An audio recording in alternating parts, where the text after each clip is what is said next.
Bonjour, je m'appelle Rachel Scharf et je suis la maman de ma fille qui s'appelle, à toi? Minotti Sarah de Samara Tiffany. Et tu as quel âge ma chérie? Tu as quel âge? Ah, attends, Vas-y. 24 ans. Voilà, donc vous voyez, elle s'est présentée, c'est ma princesse et Mélodie Sarah donc a développé une maladie de Verneuil en septembre 2012 et bien sûr c'était l'inconnu pour moi. On vous donne un diagnostic hydrosaténide bon suppuré et puis vous repartez avec un tube de crème pour l'acné et puis vous vous dites c'est quoi ce truc? En plus moi qui ai travaillé à l'hôpital, je n'ai jamais rencontré cette maladie quoi, voilà, jamais. Et donc j'ai fait des recherches sur internet et j'ai eu très peur. Donc je suis allée à Paris parce que j'ai vu qu'il y avait Aude Nassif qui s'occupait qui s'intéressait surtout à cette maladie. Et à partir de là, donc j'ai été très bien reçue par Maya Delage et puis elle m'a proposé des traitements. Elle m'a proposé un traitement assez lourd, donc il a fallu lui faire des examens. Et donc elle l'a supporté et tout. Mais voilà, au fur et à mesure du temps qui passe, voilà, le traitement freine les poussées. Et puis quand elles sont là, voilà, c'est des petits nodules, mais très douloureux parce que cette découverte là, c'est une sacrée découverte, hein, c'est terrible, hein.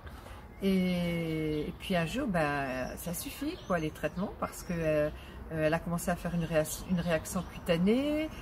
Comme elle a d'autres problèmes que la maladie de Verneuil, on ne pouvait pas continuer à accepter tous ces traitements. Elle n'était pas un seul jour sans avoir, soit elle était sous Bactrim, soit sous pyostacine et Flagyl, ou soit sous Augmentin.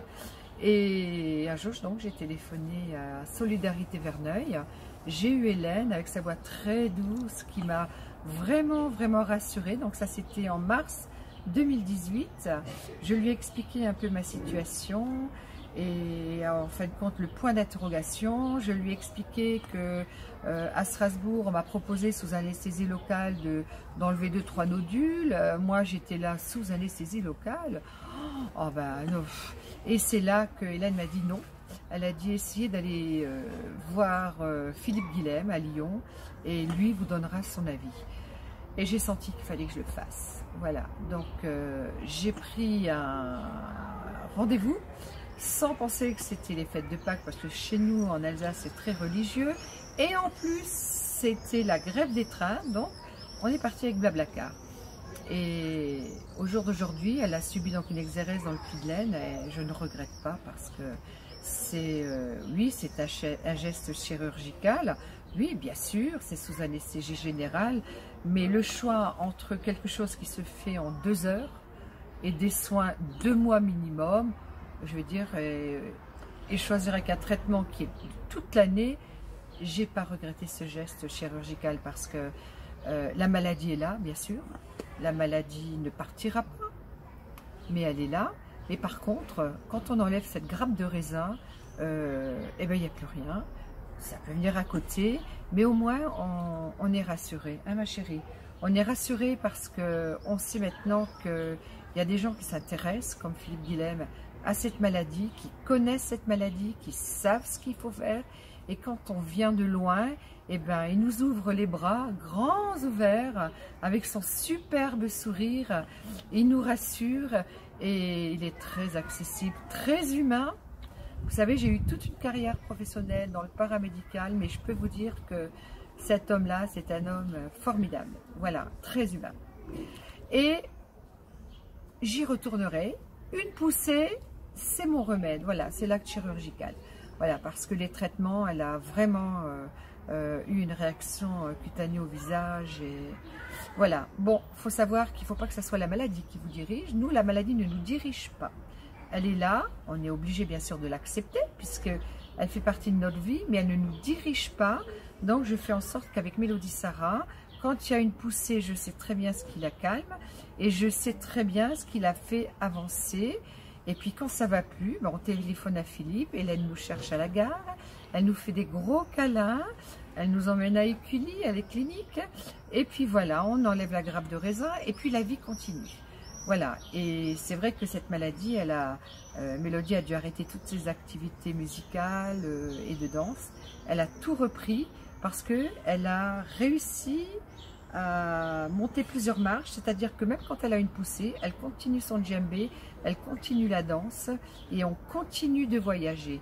Alors voyager, nous adorons voyager, pas cher bien sûr, et on a notre petite valise avec les pansements au cas où, bon, les traitements avec les antalgiques, et ça fait partie de notre vie, mais sachez, elle ne nous dirige pas. Voilà, ça fut un plaisir de témoigner de notre vie. Bien sûr qu'il y a des moments qui sont durs, il y a des moments de souffrance intense, parce que c'est une maladie qui est quand même très très douloureuse, mais la vie, ça vaut le coup quand même. C'est vraiment... ça vaut le coup. Et puis quand on rencontre des gens aussi souriants comme Julien, Hélène, Chris, parce que vous savez que ce soir, ben, je leur ai fait une choucroute alsacienne avec du vin blanc, bien sûr, des grosses saucisses, hein, et puis dommage pour le docteur qu'il aime. Mais si jamais il passe à Strasbourg, je lui fais la plus grosse des choucroutes.